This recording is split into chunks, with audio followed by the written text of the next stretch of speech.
Doctor in the House arrived on our screens in 1969 in a whirl of nurses, miniskirts and medical mayhem. Over the next decade, its stars became some of the best-loved characters in British sitcom, and the show became the blueprint for medical comedy ever after. Doctor in the House was one of my favourites. I don't think I'd miss one of them. Elbow! Elbow! Forceps! Oh, again! G-bots! Alistair, that... People just loved watching this gang of medics and their medcab adventures. Right. Will you carve or shall I? It was politically incorrect, unrealistic and terribly silly. So, of course, I wanted to be a doctor. Doctor in the House began life in the 1950s as a best-selling novel by former surgeon Richard Gordon and inspired a series of hit films starring Dirk Bogarde. Excuse me. I'm a new medical student. Are you now? Well, I'm a very old doctor. I was wondering where I should go. Take my advice. Straight into another profession. They were a franchise that were well known to the public because the movies had been huge box office. Humphrey Barclay at London Weekend Television very smartly picked this up and decided that there was television in these books.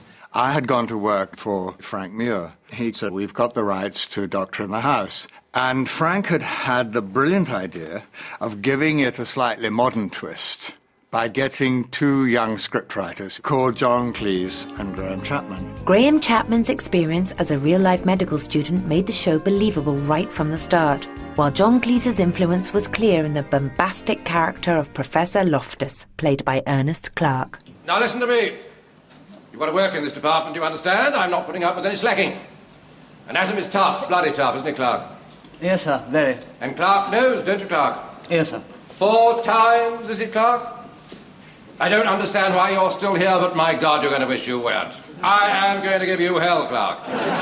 But after only one episode, Cleese and Chapman left to create Monty Python's Flying Circus, leaving the door open for Bill Oddie and another medical student turned sitcom writer, Graham Garden. If we were doing something which required lots of abstruse medical jargon, then this was best left to Graham. Now the nerves. Trachea? No, lacrimal. Luscious French tarts sit naked in anticipation. Where? It's a way of remembering it, old boy.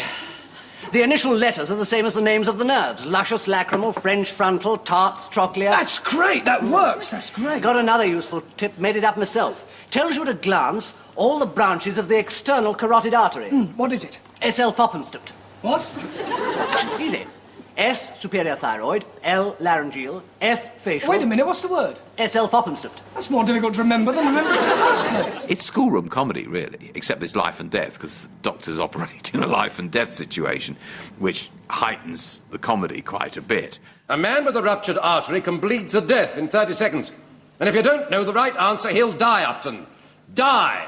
There on the floor in front of your eyes. See him? Well, come on, Upton, you've only got 20 seconds left. He's bleeding, man. What's the answer? 10 seconds. You don't get a second chance in this game, you've got to know. 5, 4, 3, 2, 1. He's dead. And it's your fault, Upton. Blood all over the floor. And don't you dare faint, you miserable little worm. No, sir. Doctors are innately very funny people, and the students who are not funny enough to be doctors are kicked out and have to make a go of it in show business, basically. Doctors have a long tradition of becoming comedians. I can think of quite a few, and I think there's a lot of material that you come across as a doctor that is potentially funny.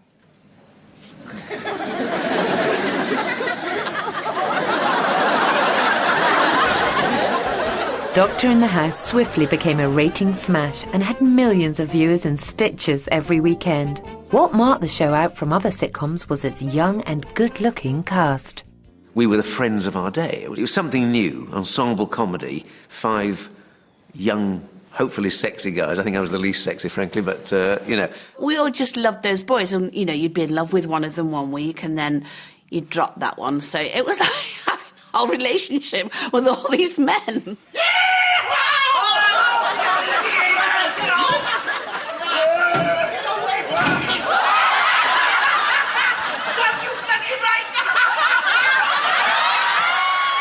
The girls in it were very big, busty blondes as well. I don't know why they were there. They obviously weren't the students.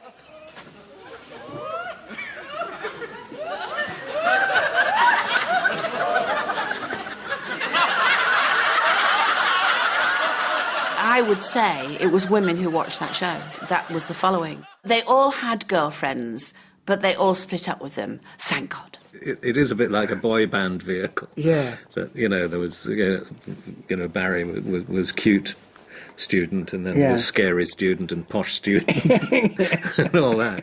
Leading this band of hot young wannabe doctors was 60s teen heartthrob Barry Evans. Barry Evans was the little moon-faced boy, and we all went, oh, we love Barry Evans. So we all thought he was gorgeous. He was the innocent abroad, and really everything revolved around him from the point of view he was Mr. Good. Upton! Oh! Yes? How did you get on in the general medicine paper? The what? Oh, well, it was, He passed. Look, you read the instructions, then you won't have to look. While Evans played the innocent Michael Upton, Robin Nedwell took on the role of his best friend, cheeky charmer Duncan Waring. It was Robin's first job out of drama school, I think, and he was a real team player, a great asset to the programme because girls loved him. I mean, he really was a very attractive, good-looking boy. Barry was the one that we all wanted to have, as a brother, but Robin we didn't want as a brother. All right, then. How about this afternoon? We can take in a matinee. Oh, no, we're going to the match. Oh, you're joking. You don't trust Collier, do you? No.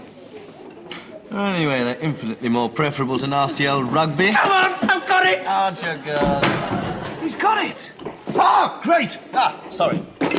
Upton and Waring fall in with a crowd of more experienced medical students. One of the ringleaders was George Layton's character, Paul Collier. He was a very amoral character, likeable, but without any conscience. Oh, you want all the lovey-dovey, do you? All that holding hands and leaving notes. No, you soon learn that it all boils down to 8 pints of plonk and anything that walks. Sophistication of it all. The oldest member of the gang was the debonair Dick Stewart Clark, played to the hilt by Geoffrey Davies. I can remember meeting this chap once. Quite a flamboyant character. And he said to me, your character was written, it was me. And I said, but you didn't really get up to... Oh, yes, he said. Yes, we did get up to all those things. Miss Curtis, have you got Mr. Williamson's barium enema yet? Yes, sir. The X-rays should be ready by now, sir. I'll just go and get them for you. Clark. Mr. Williamson's your patient, isn't he? Yes, sir. Well, I've just come to have a look at his barium enema. Must be of interest to you. Oh, it is, sir. They're still wet, sir. They've just come out of the tank. Put them up. Well, let's see what sort of shape he's in. Several other characters also came and went, including a young Martin Shaw as Hugh Evans in his only sitcom role. Hello, Hugh. How's it going? You know what I need to make this a perfect day? Piles. And Jonathan Lynn, who went on to create the classic sitcom Yes Minister, played Hooley, the outrageous Irish prankster. No, we're making a film about medical students. Now, do you ever come into contact Medical students, they're a waste of the taxpayers' money. All they care about is chasing them pretty nurses. Do you know that? Oh, no. Hang on a minute. Colin? Colin, we usually give Mrs. Crabtree her enema about now. Would that be of any use to you? Despite their irresponsible antics, by the second series of Doctor in the House, its young cast were often mistaken for real doctors. I used to go down the North End roads shopping with my wife, and you get the old lady say, oh, doctor, I've got a pain in my chest. Come and give it a feel, will you? All that sort of thing used to go on, I was once by a swimming pool with Barry Evans, and a kid fell on the edge of the pool, cut his head. Everybody looked to Barry to sort it out. By the end of its second series, Doctor in the House was one of the most successful sitcoms on British television. But changes at the top threatened its future. After we'd done a couple of series of Doctor in the House, Frank Muir left London Weekend Television and Barry Took came in, and they decided they weren't going to do any more. So they said, right, well, we may as well end the series. They'll all pass their finals. Have you done it, Paul? I don't know. Yes, he has! And that was it. And then about 2 weeks after we finished the whole series, we thought it was all finished, Humphrey rang to say, we're going again, we're going to do some more, but unfortunately you've passed your finals, we're going to have to go outside the hospital. So that's when we went and did Doctor at Large. In part 2, Richard O'Sullivan joins the Doctors at Large. You shouldn't be so eager, Lawrence. I beg your pardon? You've left the front door open. What? The doctors start to practice. And the series inspires a whole new generation of doctors. I thought, well, hang on, if I'm a medical student and having as much fun as that, I'll give it a try.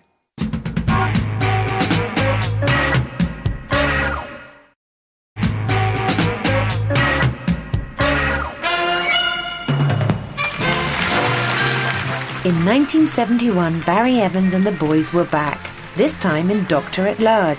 Newly qualified, they were let loose on an unsuspecting public in glorious black and white, thanks to a technician strike. It was the first of many Doctor spin-offs that were to dominate British sitcom for much of the next decade. Comfortable, Dr. Upton? Yes, thank you. Would you like a cup of coffee? Oh, yes, please. Perhaps a biscuit? Don't mind. Well, you can have them when you've dealt with the 20 patients that are waiting outside. When you are ready for your first patient, you press that button. Coffee, indeed. It was interesting to see those medical students become junior doctors and being thrown in the deep end. I mean, I remember being thrown in the deep end myself, just qualified, got my medical degree, thinking I'm a, qualified doctor now. And then suddenly, I don't know what I'm doing. Just going to put this up your nose.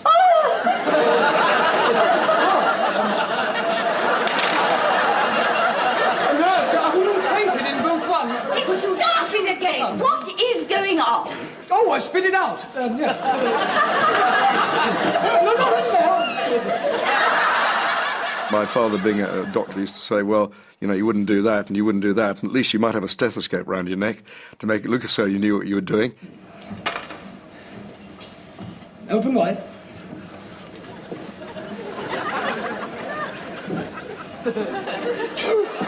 And if being a novice wasn't hard enough, Dr. Upton had to find his feet without his best friend, as Robin Nedwell had jumped ship to star in another ITV sitcom, The Lovers.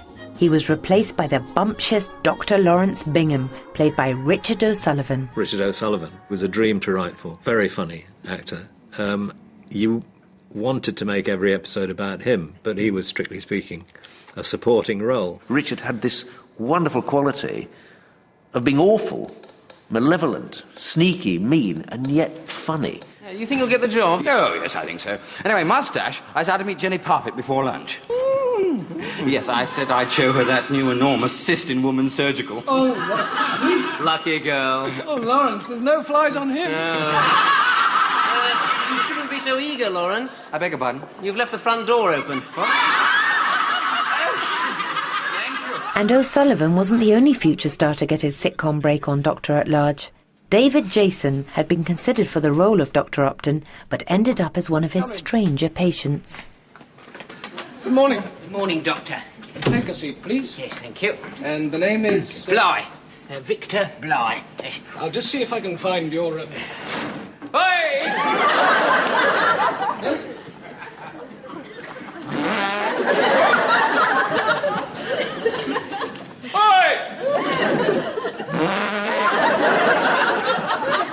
You're a gardener, Mr. Bligh? Yes, that's right. I work for the council. Well, what seems to be the trouble? It's my feet. But as Doctor at Large drew to a close, Barry Evans' own erratic behaviour was causing problems. I think Barry had a rejection problem. He was not only an orphan, Barry, he was a foundling. And I think that must have an effect on your psyche, to think you were dumped somewhere. So he was testing all the time, testing, till eventually the powers that be at London Weekend said, well, look, we're not having this anymore. Barry Evans finally left the show in 1971, but he went on to star in another hugely successful ITV sitcom, Mind Your Language. You are Chinese, he is Italian, she is French. He is barbarian.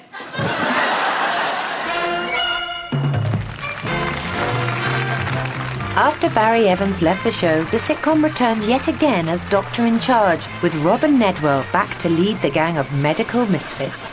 This is Dr. Collier. His childhood ambition was to grow up and become a doctor. So far, he's only managed to become a doctor. And now, here, ladies, I would like you to take special note. Dr. Waring. Donkey to his friends. Do not be misled by that beguiling look of wide-eyed innocence. This man is dangerous. I'd gone off back into the theatre and then got a message from my agent saying, it's all changed. Barry's leaving, or he's left. Robin Nedwell's now the lead, and you'll be the sidekick. So I sort of... Robin replaced Barry, and I replaced Robin. Not only had George Layton moved up the billing, but by now he was also writing for the series, alongside Jonathan Lynn, who'd given up the role of Hooley. One of the favourite episodes I have, and it happened to be one that Jonathan and I wrote, was when they were playing golf, and they knocked out the organist for a huge function, and they had to persuade Bingham, Richard O'Sullivan, to play the organ, and of course he wouldn't play ball, so they got him drunk. Well, down the hatch and up yours. Well, you know, chaps, I think I should go over to the chapel. I mean, it wouldn't do to be late, would it? You know what I mean? Well, good luck to you, Lawrence. Luck? What do I need luck for, eh?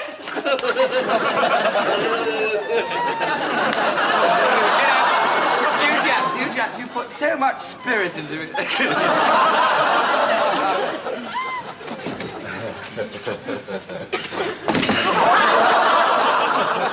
The climax being Lawrence Bingham on the organ. Let us pray.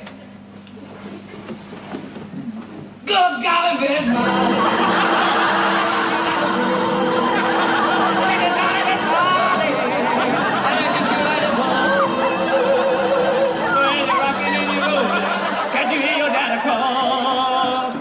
Doctor in Charge ran for 42 episodes and was the high point of the Doctor series, but it was never to be the same again. In 1973, Richard O'Sullivan left to star in Man About the House, and George Layton moved on to the BBC's It Ain't Half Hot, Ma'am. That left a skeleton crew of Robin Nedwell and Geoffrey Davies, who resurfaced in 1974 in Doctor at Sea. Come in. Your first patient, Dr. Stuart Clark. Thank you, nurse. Dick, I'm seasick. Doctor at Sea sank without trace. Nobody wanted it at all. Nobody ever hears about it now. After Doctor at Sea, we came back to the hospital again. And a whole new set of people came in.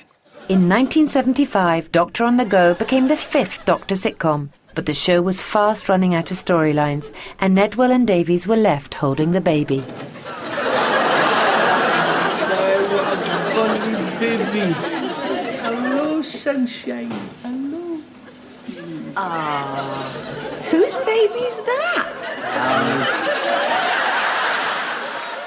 Doctor on the Go was to be the last outing for the Doctor series on ITV, but in 1991, 22 years after its debut, the BBC brought the men in white coats back in Doctor at the Top.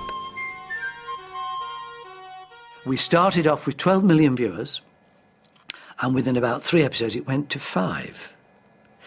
So the general public switched on, but they didn't really want to see us as older doctors because they remember us as the students, tearaways, and that's really what they wanted.